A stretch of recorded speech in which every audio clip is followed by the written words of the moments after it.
Ei, eu tô mais é do tambor, pessoa maravilhosa, um filho da Paraíba, de uma terra desditosa, filho de Manuel Vaqueiro, de Barra de Santa Rosa.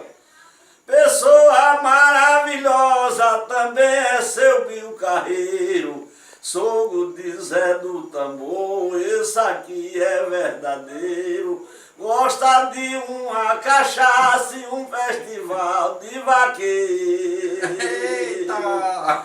Também pra Manuel Vaqueiro vou mandar meu abração.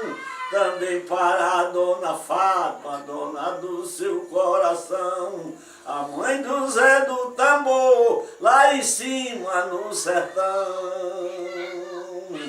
Aqui para cada irmão, mando um abraço apertado, em Barra de Santa Rosa, esse lugar estimado. Um abraço de galego, que é o poeta do gado.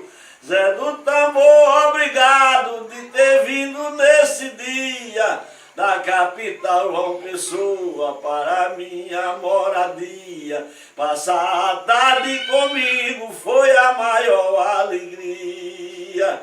Meu amigo, qualquer dia eu vou na tua morada, vou abraçar Esterline, que é tua filha adorada, também a dona Vitória, tua esposa estimada. Deixa aqui minha toada com alegria e amor. Abraço de dona Cici, quero dizer com valor. Recebo um abraço forte de galego aboiador. Casé! Ei!